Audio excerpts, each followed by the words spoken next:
दोस्तों बहुत सारे लोगों ने कमेंट किया था कि आप बहुत सारे बड़े बड़े कैलकुलेशंस बताते हैं कि आप 1 करोड़ रुपए, 1.5 करोड़ रुपए, 2 करोड़ रुपए एसआईपी इन्वेस्टमेंट से कैसे बना सकते हैं। लेकिन जिनका शॉर्ट टारगेट है, जैसे किसी को शॉर्ट टारगेट के लिए 10 से 12 लाख रुपए चाहिए।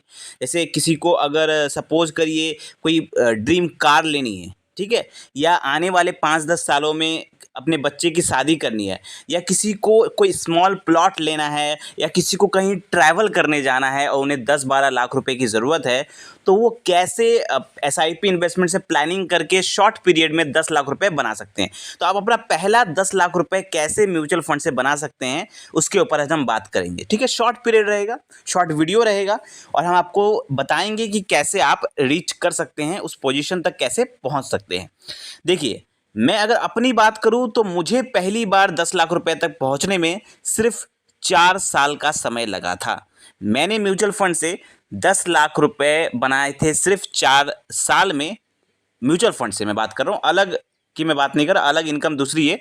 लेकिन मैं अगर म्यूचुअल फंड की बात करूँ तो म्यूचुअल फंड में मुझे 10 लाख रुपए 4 साल में लगे थे। क्यों लगा था? क्योंकि मैंने सिर्फ एसआईपी नहीं, लमसम भी साथ साथ में किया था। क्या किया था?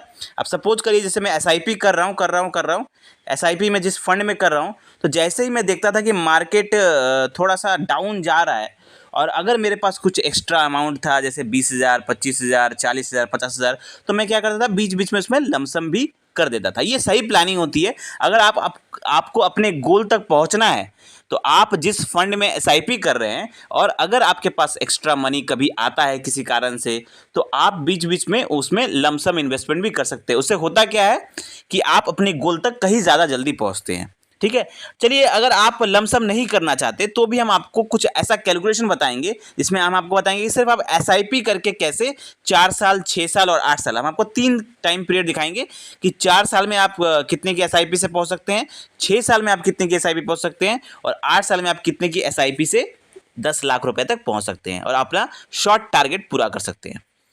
तो यहाँ पे सबसे पहले मैं कैलकुलेशन आपको, उसके बाद मैं आपको फंड्स के नाम भी बताऊंगा, पहले कैलकुलेशन देख लीजिए। तो अगर आप कैलकुलेशन देखेंगे तो देखिए, सबसे पहले मैं आपको 4 साल का कैलकुलेशन दिखाता हूं। ठीक है, तो अगर आपको 4 साल में चाहिए 10 लाख रुपए, तो यहां पर आपको कैलकुलेशन दिख रहा होगा कि आपको 15,141 रुपए का एसआईपी करना होगा।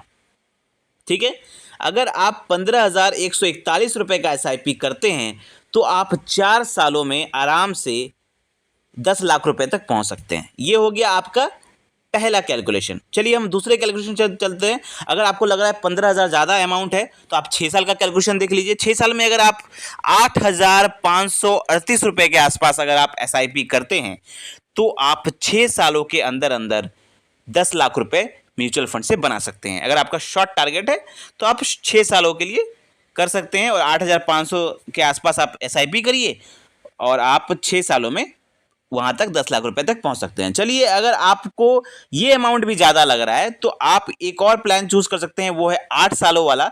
उसमें आप 5,338 रुपए की एसआईपी कर सकते हैं, जहां पर आप 8 सालों में आप 10 लाख रुपए तक पहुंच पाएंगे। तो अगर आपके सामने तीनों कैलकुलेशन दिख लिया, अगर आपको 4 सालों में चाहिए तो आपको 15,000 रुपए के आसपास एसआईपी करनी है। अगर आपको 6 सालों में 10 लाख रुपए चाहिए तो आपको 8,500 के आसपास एसआईपी करनी है। और अगर आपको 8 साल में चाहिए तो आप 5,300 के आसपास एसआईपी आपको करनी है। तो तीनों कैलकुलेशन हम आपको दिखा दिया, तीनों के हिसाब से आप अपने हिसाब से एसआईपी कर सकते हैं। अब मेन चीज़ क्या है? मेन चीज़ है कि कौन से फंड में इन्वेस्ट करें। अगर आप जो भी प्लान चूज करें, 4 सालों वाला, 6 सालों वाला या 8 सालों वाला, अब कौन से फंड में इन्वेस्ट करें? मैं आपको 2 फंड बताऊंगा। जितना भी आप पैसा इन्वेस्ट करें, दोनों में आप डिवाइड करके लगा सकते हैं। अगर सपोज करिए आप 5,000 वाला प्लान चूज करें, 5,300 वाला, तो दोनों में आधा आधा डिवाइड करके लगा दीजिए। किसी में आप 3,000 लगा दीजिए, किसी में आप 2,000 लगा दीजिए। तो इसे डिवाइड करके आप अपने हिसाब से लगा सकते हैं। मैं आपको 2 फंड बताता हूं। पहला जो फंड रहेगा, उस फंड का नाम है Canara Robeco small cap fund. Small cap category का फंड है। बीच बीच में ये लमसम भी आप कर सकते हैं। अच्छा फंड है ये। रिटर्न इसने 30% के आसपास का रिटर्न बना के दिया। एवरेज रिटर्न की मैं बात करूँ, 30% के आसपास एवरेज रिटर्न बनाया है। पिछले 1 साल में 44% का रिटर्न बनाया है। फंडामेंटल भी बहुत अच्छा है, होल्डिंग्स अच्छी है, सब कुछ बड़ी बढ़िया है इस फंड का। ज़्यादा डिटेल में नहीं जाऊँगा, वीडियो बड़ा हो जाएगा। तो ये पहला फंड है। दूसरा फंड मैं आपको लेकर चलूँगा एक मिड कैप कैटेगरी का फंड। बहुत बार मैंने बताया इस फंड के बारे में, Motilal Oswal mid cap fund.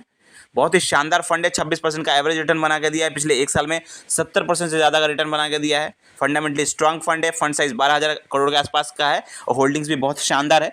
तो ये दोनों फंड मैंने आपको बता दिए, दोनों फंड में आप डिवाइड करके अपने हिसाब से पैसे लगा सकते हैं और आप यहाँ पे 4 सालों वाला, 6 सालों वाला, 8 सालों वाला, जैसी आपकी मर्जी वैसा आप प्लान चूज कर सकते हैं।